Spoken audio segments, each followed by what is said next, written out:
The Iowa defense plays incredible, pitches a shutout, no surprise. Special teams, very solid, of course. The offense was good. To quote Vince Lombardi, what the hell's going on out here? You are Locked On Hawkeyes, your daily podcast on the Iowa Hawkeyes. Part of the Locked On Podcast Network, your team every day.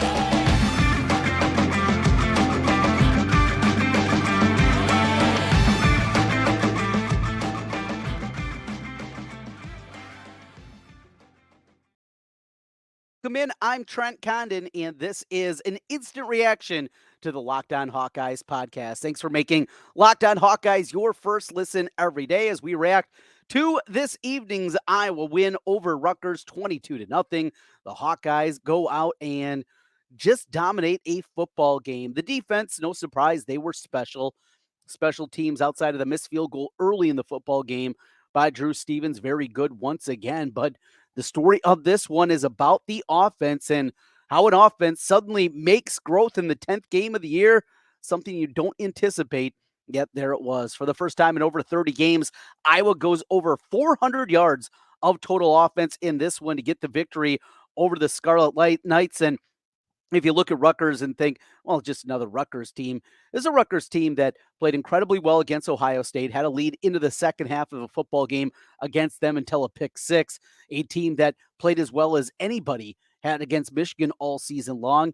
This is a competent, at minimum, Rutgers team. And as we talked about going into the game, likely maybe even the second most or best team that they're going to face throughout the course of the regular season.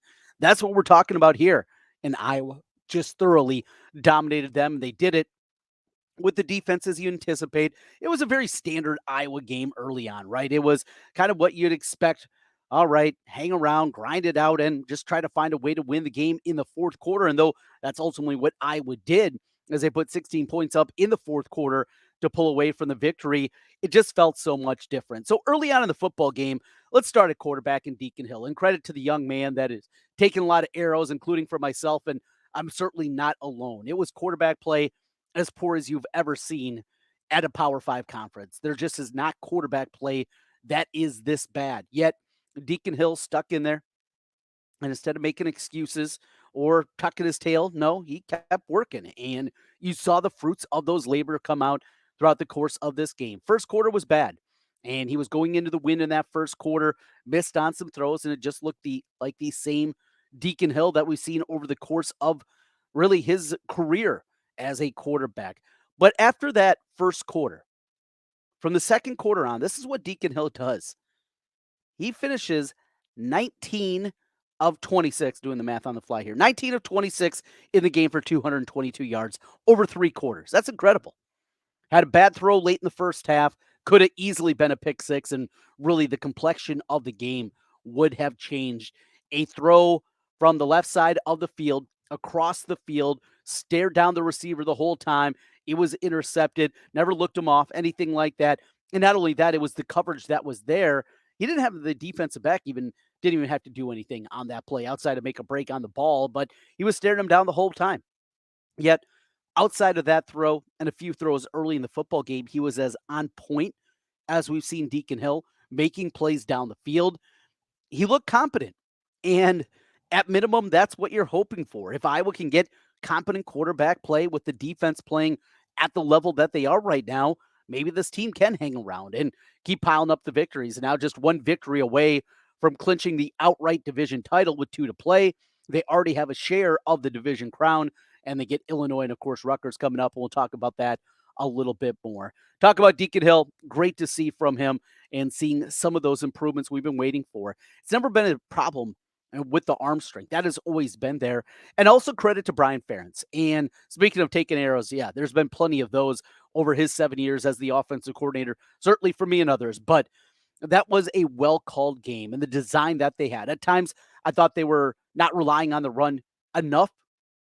Iowa ran the football incredibly well throughout the course of this game. We see LaShawn Williams, he goes out 13 carries for 63 yards, averaging 4.8 yards per carry with a long of 24. That came on the second play of the game. Kaleb Johnson, great to see Kaleb back out there. We know about the talent, 10 for 54 from him, including a long of 27 in the fourth quarter. Jazzion Patterson comes in, does his thing, 14 carries for 53 yards and a touchdown. And I don't know how I missed it. I didn't realize until they were talking about it on TV today that he's got 16 brothers and sisters. Whew, that's a family, or 15 brothers and sisters. He's the 16th kid in their family. That's a wild one there. Speaking of the running game, Kaleb Brown, too. 2 carries for 20 yards, and that was another huge area here. Brian Ferentz, though, I think could have relied on the run a little bit more, but he mixed it up. Some well-designed plays. The big pass play where they had the wheel route coming on one side and then sliding back underneath with Orthworth, the big tight end, the freshman from St. Louis. That was a beautiful play design. And those are the kind of things that you're hoping for. Offensive line played maybe their most complete game of the year. Deacon Hill had time. But another guy we got to go back to is Kaleb Brown. And this is what, when Iowa got his commitment after he entered the transfer portal, leaving in Ohio State, and very quickly committed to the Hawkeyes, we saw a guy that he's built differently, right? You think of a 4-star wide receiver, a top 100 player, and you're thinking about, oh, the guy that looks like Marvin Harrison, right? You're thinking of that 6'3", 210-pound guy with the wheels and the hands and all that. That's not Kaleb Brown. He's a smaller guy. He's a guy that was a running back at the high school level and still learning the wide receiver position. And as things went awry, the injuries were piling up early in the season. He had the game that he missed. Now, the rumblings about that is a little tired in the meeting. Okay. That aside, instead of what many people thought was going to happen, that he was just going to leave, he was going to enter the portal, even if he lost a year of eligibility, and that was going to be it. Instead of doing that, he just kept putting in the work and keep trying, keep doing those things, and you're seeing the fruits of those labor. And I mentioned this last week. Kirk Ferentz, practice is incredibly important. We know that. There's no doubt. And it's important to all coaches. Kirk Ferentz, though, if you're looking at kind of where he falls in the L curve, he's way up there, right? Practice really matters to Kirk Ferentz. But another thing that really matters is when you get an opportunity, when you get that chance, if you take advantage of it. And we saw a week ago against Northwestern, Kaleb Brown took advantage. He needed a big play. Deontay Vines was banged up. They needed something, and he came out and delivered in a game. And when you do that, suddenly you get a little bit more leeway. And we saw that. It felt like a game plan where they were making a concerted effort. They know what a kind of playmaker that Kaleb Brown can be for this team. And they did some things. They used him in jet sweeps. They targeted him in the passing game. They took a shot down the field with him with the elite level speed that he has. They did the things that you need to do with your special playmakers. That was great to see, and it was great to see Kaleb Brown obviously make the plays, when he got the football and went out there and did that. Touchdown grab late in the game, had the 2-point conversion a little bit before that. I still don't know how you overturn that, but that aside, Kaleb Brown had a good game, the smile on his face, hearing from him after the game too. Some really, really good stuff there from Kaleb Brown, and maybe, just maybe, the optimism building here that this team can at least be something offensively. Still 2 more games to go for the division title. Iowa just needs to win one of them. We'll take a more big picture view. We got to talk about that defense too, pitching the shutout and what we saw on that side of the football against one of the best running teams in the Big Ten. Iowa slowed them down. We'll do that as we continue. This is the Locked On Hawkeyes podcast. Today's episode of Locked On Hawkeyes is brought to you by FanDuel. Score early this NFL season with FanDuel. It's America's #1 sportsbook. New customers, you can get $150 in bonus bets for any winning $5 moneyline bet. What does that mean? Put $5 down just on a team to win. What do we got going on your NFL Sunday? Well, how about this one? The Cowboys against the Giants. The Cowboys are a 17-point favorite. 17.5 it's up to right now at FanDuel. Well, you don't have to have them cover. All they have to do is win the football game. That's a money line bet, and you're going to get $150 in your account with a $5 bet. If you've been thinking about joining FanDuel, there's no better time to get in on the action. Not just the point spreads, they got player props, over-unders, and a whole lot more. Visit FanDuel.com/lockedon and kick off the NFL season. Again, that's FanDuel.com/lockedon and kick off the NFL season right. Trent Condon back with you once again here on the Locked On Hawkeyes podcast. An instant reaction after the Iowa 22-0 victory. Thanks for making Locked On Hawkeyes your first listen every day. If you're on YouTube right now, hit that subscribe button. If you're on the podcast side, 5-star reviews. That's what we're looking for, and it helps us get in front of more Hawkeye fans. Talk about the defense. Jay Higgins all over the place once again. Logan Lee, we see this happen so many times. Logan Lee's been around a long time. He's played a lot of football games. He started, 37 consecutive games during his Hawkeye career. We see this happen often. And all of a sudden, at the end of the career, a guy goes from a really good player, and that's been Logan Lee, and goes to another level. And I think we've seen that out of him in the middle. This defensive line has continued to show improvement. And though they didn't get to quarterback a ton in terms of sacks in this one, they didn't need to. Because Rutgers offense wasn't on the field very often. I mean, that was a big part of this one, too, is Iowa, with their ability to control the football, make first downs, keep Rutgers off the field. Iowa was also forcing 3 and outs. And not 3 and outs, is usually one first down, and then they buckle down and not allow Rutgers anymore. I thought that was incredibly impressive what they were able to do. Jay Higgins leads the way, with 8 tackles in the football game. Nick Jackson had a sack. He had 7 tackles. Great to see from what that guy was in September to what he is today. This guy's played at an all Big Ten level himself. Jamari Harris was targeted a lot. They stayed away from Cooper DeJean for the most part. And I know a lot of people are wondering, Cooper DeJean, we saw him last week. Was the role going to expand this week? One thing it did sound like is he's a little bit banged up coming out of the Northwestern game. And going into the game, Kirk said to the TV broadcasters that didn't think it was going to be part of the plans. I heard Gary Dolphin also mention that during the pregame show. Didn't anticipate that was going to be the case. Well, I saw Kaleb Brown wear number 3 out there. Didn't have to put that 81 jersey on like he did a week ago. But a little bit banged up. Want to keep the miles down and want to keep that pitch clock down for Cooper DeJean as he's working through some things right now. Overall, the defense was all over the place. This was a Rutgers team with a guy who was the leading rusher in the Big Ten. They hold him to 13 carries for 39 yards. Wimsatt, who can run, 3 carries, -2 yards. That's playing some defense right there. All over the place. Schulte with the interception late. Great to see for one of those unsung guys. He's in the back end. He's making all the right calls. He's making all the right plays. And it's a good thing a lot of times when you're not hearing a whole lot from one of your safeties back there. They're quiet. Well, it means the people in front of him are usually doing their job, and that's certainly been the case here. But good to see Schulte get credited with an interception. Iowa being able to make a play and force a turnover, something that has not been something that's been happening a whole lot for this Iowa football team. If this team can be okay on the offensive side of the football, and even hoping that this team can consistently still put up 400 yards the rest of the way per game, I don't think it's highly likely. But Illinois today, I mean, they gave up a ton, right? Illinois, in their matchup against Indiana, they come back and win the game. You probably saw the end of it if you were waiting for it to flip over. Luckily, and even the Fox Sports ad, how annoying was that? They still had the game on there even when he clicked on the Iowa game, which is supposed to, when you go to the app, not happen. But they went to the overflow channel on DirecTV, so I was in good shape there. Still, Illinois, well, they scored 48. Okay. They gave up 45, though, to Indiana. How many yards did they give up in the game? Looking at the box score there, 451 is what they gave up to the Hoosiers. The Hoosiers that were playing with a freshman quarterback and Brendan Sorsby. All right. Maybe this team can get a little bit more going here. Illinois has been a disappointment defensively all season long. They got one behemoth in the middle, and that's about it on that defensive line. It's makeable. And I was playing for a championship on Saturday. They're playing for an outright championship. And we can laugh at the Big Ten West, and certainly the naysayers will do that. Let them. You know what? Blank them. They want to do that, so be it. I'm going to be in Kinnick Stadium cheering on the team.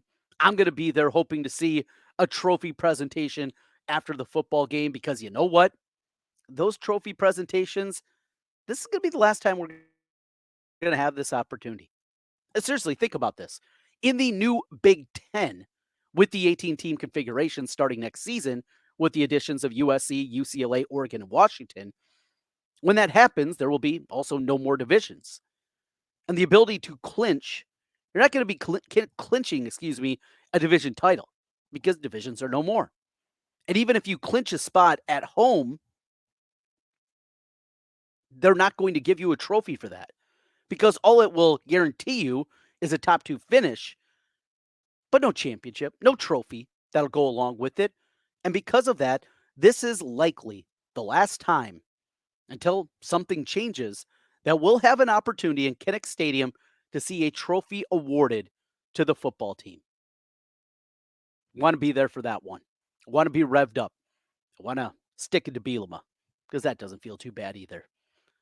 That's the opportunity that's in front of Iowa. And then you go into Black Friday, quick week, turn around a Nebraska team that is physically very good defensively. They're as banged up as Iowa is offensively. They got quarterback concerns. They got all kinds of issues over there. One thing, though, Nebraska has an elite defense. And will you be surprised if that thing's 3-3 going into the fourth quarter? I sure won't. I think that's going to be ugly, hideous. But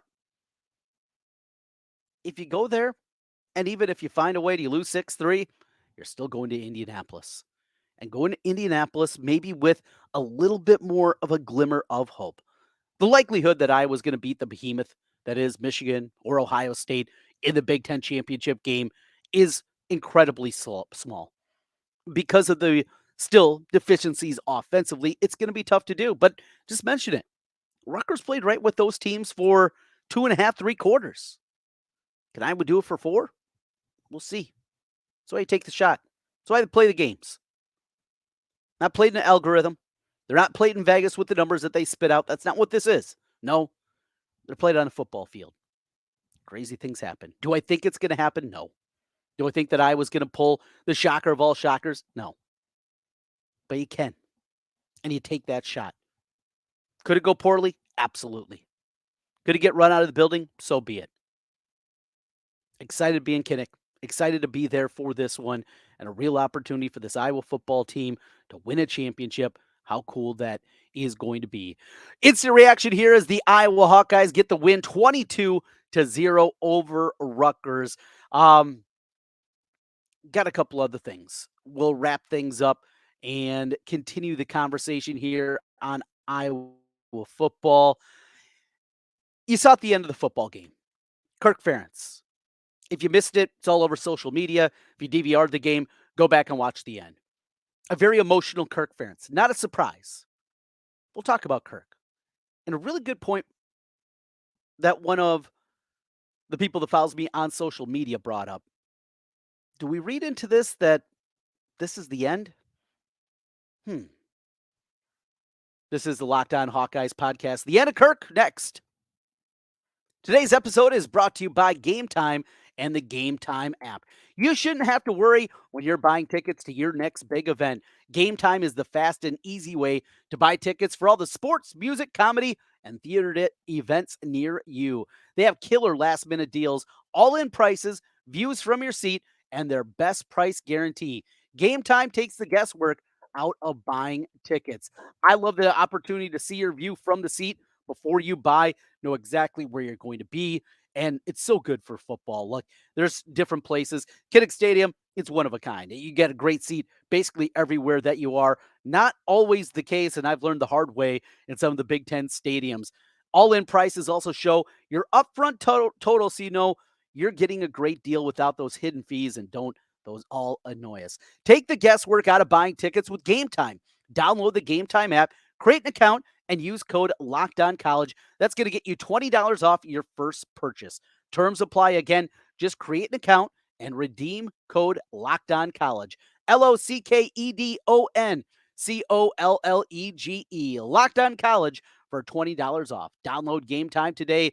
Last minute tickets, lowest price guaranteed. Trent Condon back with you one final time on the Locked On Hawkeyes podcast. Thanks for making Locked On Hawkeyes your first listen every day. So Kirk Ferentz tweeted it out with the video. You can find it at Trent Condon. And I said something that I believe. Emotional Kirk is still the best Kirk. A guy that was highly emotional. Watching Big Ten Network tonight with the wrap-up show, the final drive. Anthony Herron was part of the studio crew. Former Hawkeye obviously was there in the regime change after Hayden Fry retired and Kirk took over. And he said right away, Kirk got a little teary-eyed the first time he talked to the football team. That's Kirk. And you see the emotions. I think everybody that remembers 2004 remembers the 6-4 win. Another one that the national media just don't get it. And that's fine because they don't have to have the full complex of all 133 FBS teams. But we know the emotion there, losing his father, being away from the team that week, and then finding a way to get a victory against the Nittany Lions and doing it in his home state. Yeah, pretty special. And you know why that's one of Kirk's favorite games. It's not because it was 6-4. There was so much more than that, but that's fine. And the Stu Mandels of the world, they can get it wrong and not know the full story. We know the full story. We also know Kirk Ferentz. And we complain, and I get mad, and I get frustrated, and the hard-headed nature of Kirk at times can drive you nuts. But the human element, the personal element, he's a great person. He's an easy guy to root for. He's done a ton. And has there been things that have been left on the table? Maybe. But we've had a great person running the university football team that we root for, that we live and die with. We've had a great person running it that's had a lot of success. And they find a way, and then you see that. And you see why 98 out of 100 players have nothing but glowing things to say about Kirk Ferentz. There's a reason for that. You're dealing with a lot of personalities, a lot of people from different backgrounds. And Kirk Ferentz is a leader of men. Kirk Ferentz is the kind of person that should not have the full ability to do it exactly the only way that he wants, but deserves leeway. And in moments like this, in a team that has had a lot of adversity this season, you can see why the emotions were there. In the press conference after the game, David Eichel asked him a question and mentioned that a lot of the offensive players brought him up, keeping this team together. Coordinator fired. Lose your quarterback. Lose your top two playmakers at tight end. A banged up offensive line. And yet here they are, 8-2. This football team is 8-2, and outside of a screw job against Minnesota, be 9-1. It was smoke and mirrors and a leader. But this was brought up because it was asked in the post game, in that interview on the field, and he brought up retirement. Now, he said accolades and things like that are something that, to paraphrase, that you look at in the offseason or retirement. But that retirement word got thrown out there, and because of it, a lot of people are kind of left scratching their head. What's that all about, right? What does that mean? Let me find the tweet here. Going through. Still looking. I'm sorry. Apologies for that. I thought I had it queued up, and I don't. This is from Chris Jemison. Is he emotional from the day, or does he know he only has a few games left? And it's been out there, and people have speculated. People coming into the season thought this maybe be the end. After Brian was fired a couple of weeks ago, the initial press conference felt like it was going to be the end. And then he comes back a day later and says, no, I'm not going anywhere and plan to be here at least a few more years as long as they're going to have me. But something to keep an eye on. This is highly emotional. Your son being fired. That's tough. It's tough to swallow. He is 68 years old. And the Big Ten is changing. College football is changing. And does he want to be a part of that change? Or is he willing to walk off into the sunset and do it kind of his way? Something to ponder. Something to keep an eye on. That'll do it for this Instant Reaction podcast here. This is the Locked On Hawkeyes feed, and we are happy to have you. We are with you each and every weekday throughout the course of the week, talking everything Hawkeye.